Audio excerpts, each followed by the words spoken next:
E aí, pessoal, sejam bem-vindos novamente. Hoje eu quero falar com vocês sobre uma introdução rápida à sintaxe Python e todos os recursos que a gente pode obter através dessa linguagem, tá? A dica aqui de execução é que vocês utilizem o Colab, né? Colab Research. Basta pesquisar aqui no Google e você logar com a sua conta para você ter acesso a esse ambiente de execução, que a gente também consegue fazer algumas anotações, tá? Então, basta digitar Colab Research e fazer o login com a sua conta Google, tá? O que eu vou mostrar para vocês hoje são alguns recursos básicos para quem está iniciando com Python. Uma boa dica é acessar a W3 School e verificar aqui em Python, né, a parte de sintaxe, os tutoriais, para quem ainda não tem muita afinidade com a linguagem, né, basta que você selecionar esse globo e selecionar o português para você ter o acesso à ferramenta aqui em português, tá? Deixando aqui somente então esse notebook, né, esse meu caderno de anotações, onde a gente pode adicionar comentários, textos, imagens, né? Vamos ver como é que a gente tem acesso às primeiras informações aqui da linguagem Python, tá bom? Então, o primeiro destaque que a gente faz, tá? Como é que ele funciona, esse caderno. A gente pode adicionar aqui células, né, de código e também células de texto para anotações. Aqui foi adicionada uma célula de código e os comentários, né, em Python a gente faz com esse joguinho da velha, cerquilha, enfim, tem vários nomes, né, hashtag, tá? E para a gente executar, a gente coloca nesse botãozinho de play, né? Ou então pelo atalho aqui que ele já indica para a gente, Ctrl Enter, tá? Então, uma vez que ele executar, vocês vão ver aqui que ele está alocando um espaço na memória no servidor do Google para poder executar. E uma vez que ele tiver finalizado a execução, ele vai mostrar pra gente aqui o resultado. Vocês vão ver que as minhas células já têm algumas respostas, é porque ele guarda, digamos assim, cache, né, o que foi executado por último. Se a gente fizer alguma alteração aqui, ele já vai processar um pouco mais rápido, porque o servidor e o disco aqui já estão alocados pra gente, tá? Então, a maneira mais simples da gente fazer um olá mundo, né, é a gente escrever o comando print e dentro aqui de parênteses, né, e aspas, a gente colocar qual é o texto que a gente vai querer que seja exibido. Uma variável, a gente faz a atribuição através do sinal de igual, e aí na hora da gente fazer uma associação, né, de texto e variável, né, de outras variáveis, basta a gente separar por vírgulas, tá? Quais são os tipos que suportam o Python? A gente tem alguns tipos primitivos, básicos, né, da linguagem, que é o tipo inteiro, real.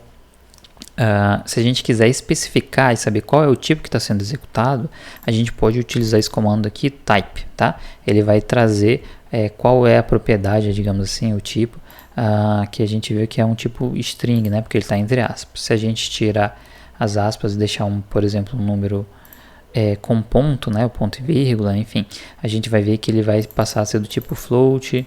A gente tem o tipo numérico e a gente tem vários tipos que a gente pode conferir na documentação, tá? Os tipos lógicos true e false, tá? Com a inicial maiúscula, textuais com aspas, tá? Simples ou duplas, bem tranquilo a gente verificar essa parte. A gente tem os tipos mais complexos, né? Digamos assim, de listas. Nesse caso aqui, para a gente definir uma lista, basta a gente colocar aqui entre colchetes, né? Aí a gente coloca separando os elementos por vírgula, tá? No caso aqui é uma lista de strings, eu chamei aqui de lista de frutas. Quando eu peço para ele imprimir essa minha lista, né? A gente já vai verificar que ele vai imprimir todos os elementos. Se eu quiser imprimir um elemento específico da listagem, eu vou ter que acessar, digamos assim, a posição dela. Então, no caso, eu estou acessando a terceira posição, lembrando que a gente começa do item 0, né, e vai até o último elemento.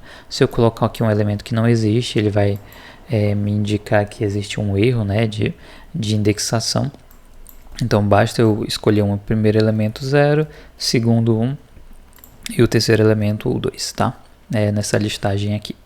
Se eu quiser percorrer todos os elementos, eu posso utilizar essa estrutura de repetição for, né, e chamar aqui uma variável interna que eu vou utilizar para dizer quem é que vai ser o acesso momentâneo daquela minha lista, tá? Então é uma forma bem simplificada de trabalhar. O Python não trabalha com ponto e vírgula, tá? Então a indentação é que vai definir onde começa e onde termina, né, essa estrutura, no caso de repetição. Então aqui a gente coloca aqui alguns espaços e aqui ele já vai entender que este comando faz parte dessa estrutura, né, de repetição. A mesma coisa a gente vai ver ali quando a gente falar sobre as funções, métodos e funções, tá bom? Então a gente não precisa em cada final de comando, né, colocar um ponto e vírgula. Quando a gente dá a quebra de linha, ele já entende que esse comando está associado somente a essa linha, né, a este comando, tá bom? Bem tranquilo também, a gente tem outras maneiras de trabalhar com listas, mas é só para a gente verificar como é que é simplificado aqui em Python, tá? Caso vocês queiram se aprofundar mais, acessem a documentação e verifiquem os exemplos. Para a gente trabalhar aqui os operadores aritméticos, principalmente, a gente pode fazer a declaração de variáveis em uma mesma linha. Isso não é o recomendado, existem outras maneiras também de fazer, mas o mais recomendado é a gente fazer cada variável em uma linha, tá bom? Quais são os operadores reconhecidos aqui? Os mais comuns: adição, subtração, multiplicação, subtração, o de resto, exponenciação, né, com 2 asteriscos, e o de divisão inteira, essa barra invertida, ok? E aí a gente pode testar aqui todos os elementos, né, verificar como é que ele trabalha. Lembrando que a gente não vai ter a questão da divisão por zero, tá? A gente precisa tomar isso aqui. Sim, eu coloquei aqui um elemento que não existe, né? Aqui, uma adição, tá bom? Então a gente vai ver como é que funciona. A gente vai ver que todos os elementos vão funcionar. Só para deixar a sintaxe correta, né, do elemento com a representação aqui, vou voltar ao exemplo anterior. Então 5 dividido para 2, a gente teria esses resultados aqui de 2.5. Como é que a gente consegue imprimir, né, e trabalhar agora com a questão da impressão de variáveis e o texto? A gente tem essa maneira tradicional, digamos assim, fazendo a intercalação entre a variável e o texto, tá, através de vírgulas. Só que a gente sabe que isso aqui dá muito trabalho, e conforme vai ficando mais sua sintaxe, né, sua sentença maior vai ficar complexo. Essa questão de abrir aspas, fechar aspas e intercalar com a vírgula nas variáveis. A gente tem essa estrutura, essa forma aqui que eu acho mais interessante para a gente dizer que é uma espécie de formatação, tá? E aqui eu abro aspas no início e fecho no fim, e através dos colchetes aqui, né, a gente vai colocando as variáveis, né? Então no caso aqui a primeira variável x, ele vai pegar o valor 5, y, 2 e o r1, que é o resultado, né? Ele vai intercalar aqui. Outra maneira também, mais comum também da gente fazer isso, é a gente definir em que locais a gente vai colocar a formatação. No final a gente coloca esse format e a gente passa as variáveis na ordem que vai aparecer, tá? Primeira, segunda e terceira variável. E então ele vai colocar pra gente nessa sequência. Ok, não existe operador de incremento mais ou menos, né? Então, às vezes a pessoa vem de uma linguagem como Java ou C++, que tem esses operadores. Aqui no Python, a maneira mais simples da gente iniciar esse incremento é fazer mais igual, né? Também suporte em outras linguagens, né? Então ele já vai fazer a adição ou subtração dessa variável, tá? Então no caso aqui a gente tinha os valores 5 e 2, então ele vai adicionar mais 1 aqui em 5 e vai subtrair 1 de 2 e ficou aqui 6 e 1, tá? Os resultados. Os operadores lógicos a gente tem verdadeiro e falso, né, como foi falado anteriormente, mas as operações a gente tem a conjunção, que é o e, né, a disjunção, que é o ou, né, e a gente tem a negação, que ele vai inverter o valor. Lembrando, conjunção, quando os dois valores forem verdadeiros, ele vai dar verdadeiro. A disjunção, quando os dois valores forem falsos, aí ele vai dar falso, tá? Então tem aquela tabelinha de verdadeiro falso, tabelinha lógica, bem simples de a gente trabalhar. A gente também pode ir testando aqui os valores só para confirmar, mas a gente sabe que a programação ela vai ser bem fiel aos seus princípios, tá bom? Então, avançando mais um pouquinho, a gente tem a questão da função e do escopo. Aqui a gente precisa prestar atenção que, como foi falado, como é que a gente vai conseguir criar uma função, tá? Ou um método. A gente vai utilizar a palavra reservada def, tá? Que é de definition, né? Então ele vai fazer a definição desse identificador, né? Que vai ser o nome do nosso método.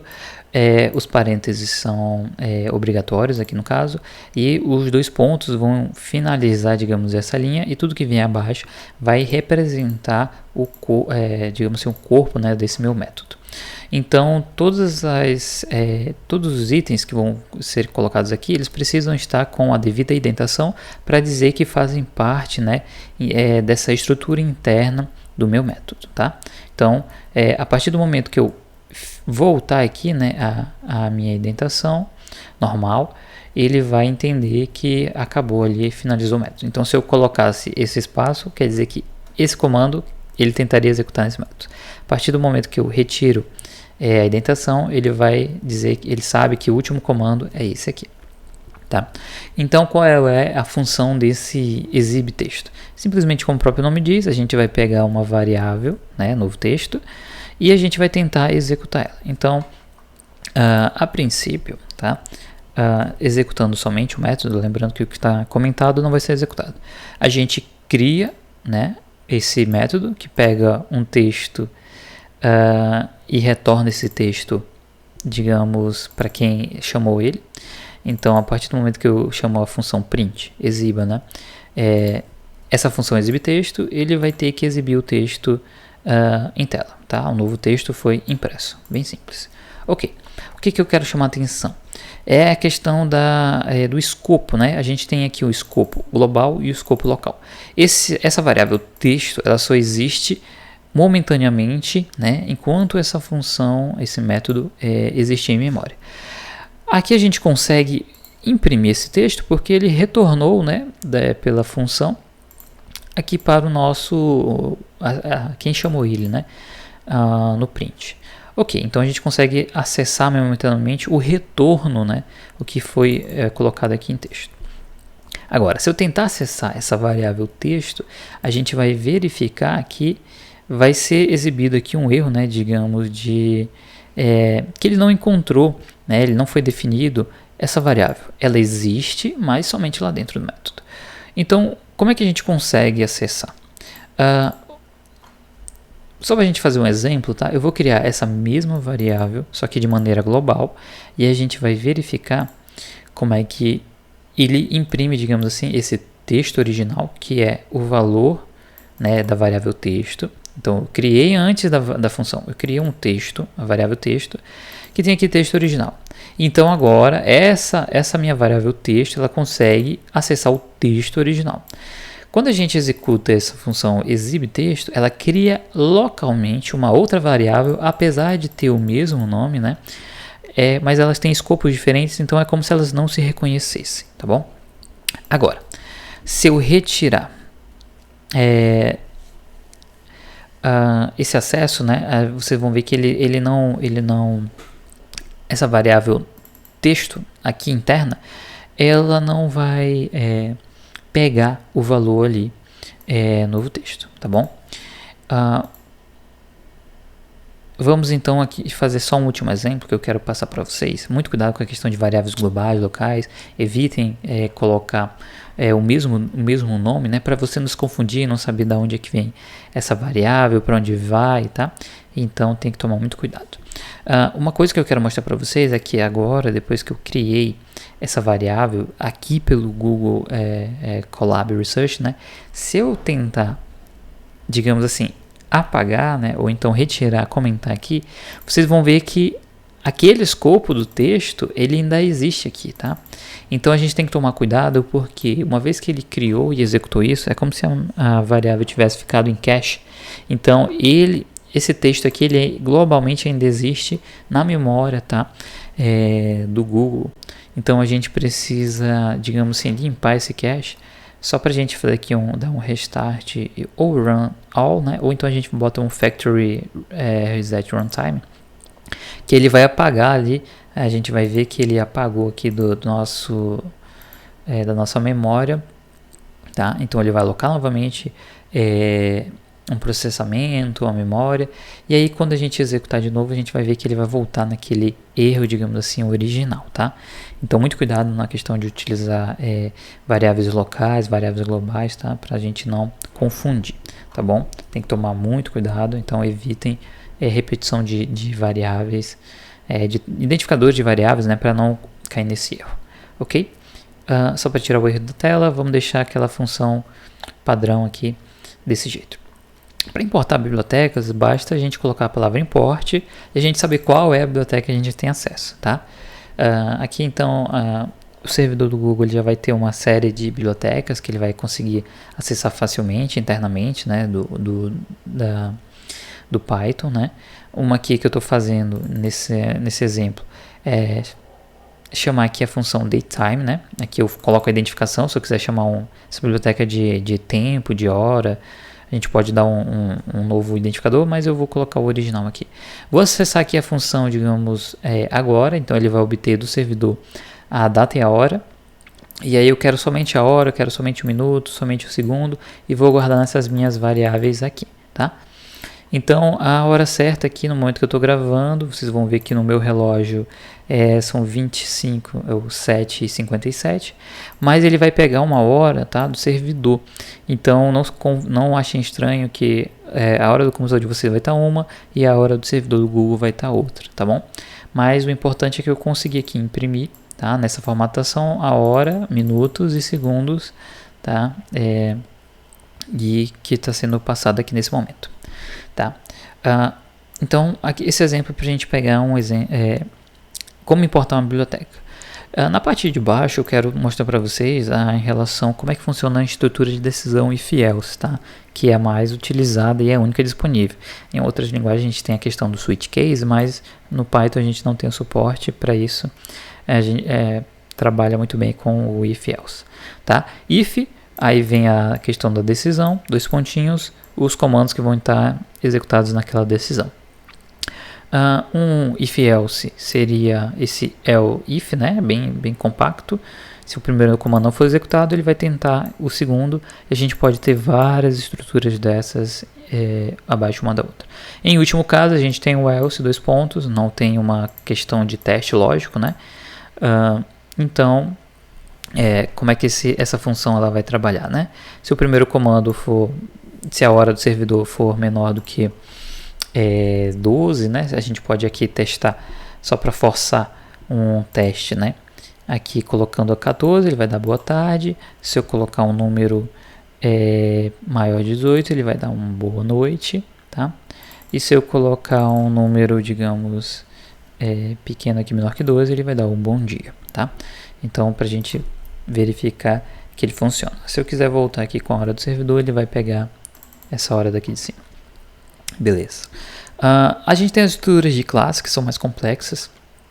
Né? A gente vai ter uma aula específica para mostrar como é que funciona a classe e métodos.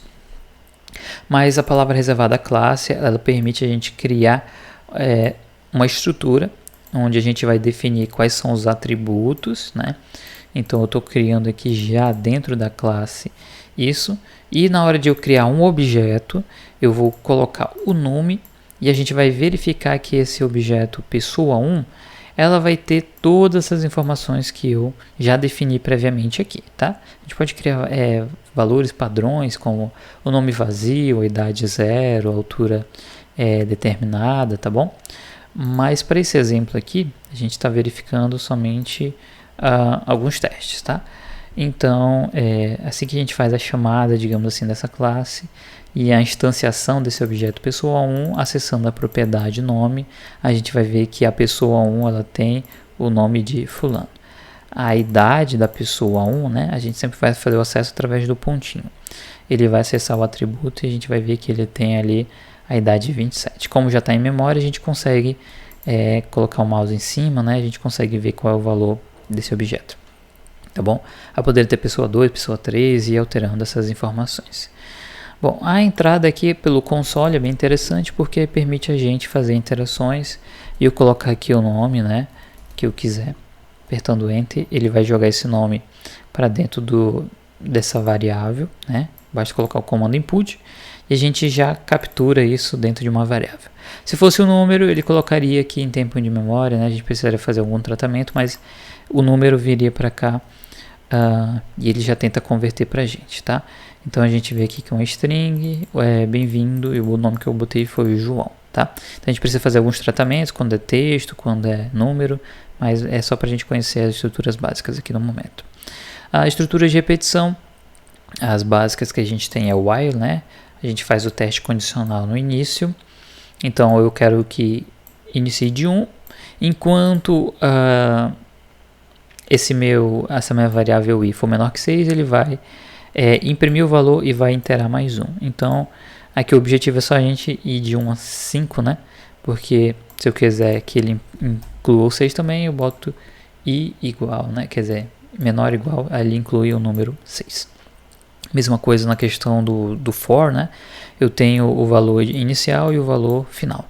Então, se eu quiser que ele vá dessa maneira, ele cria automaticamente para a gente a variável aqui começando do 0, né? Então, ele já faz para a gente de 0 a 6, tá? Então, esse range aqui seria o alcance, né? Ou então a implementação mais 1 automática para a gente. A gente pode também fazer dessa maneira, tá? Mas aí é uma maneira simplificada da gente criar isso aqui. Digamos assim, ir de 0 até o limite, né, da variável. Então, se eu quiser chamar aqui de x, tá? Eu vou colocar aqui uma outra variável aqui, botar SD, né? Só para vocês verificarem que ele vai chamar isso aqui, digamos, começa com 0 e ele já vai incrementando até o máximo aqui que a gente definiu, tá? Então, novamente aqui a questão da classe, né? Pessoa, eu botei pessoa 2, né?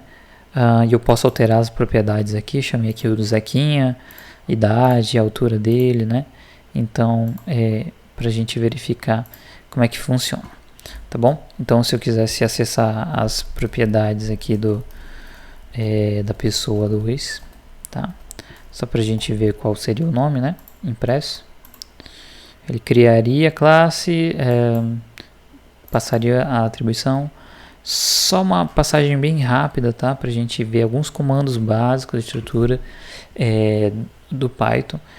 Verifiquem esse notebook vai ficar disponível para vocês testarem, alterarem as variáveis, tá? Mexerem um pouquinho. Tem bastante coisa, né? Nova, mas é uma introdução rápida aqui para a gente verificar quais são as possibilidades que o Python e o Colab Research aqui, né? Esse notebook trazem para a gente, tá bom? Então, um abraço a todos e até a próxima.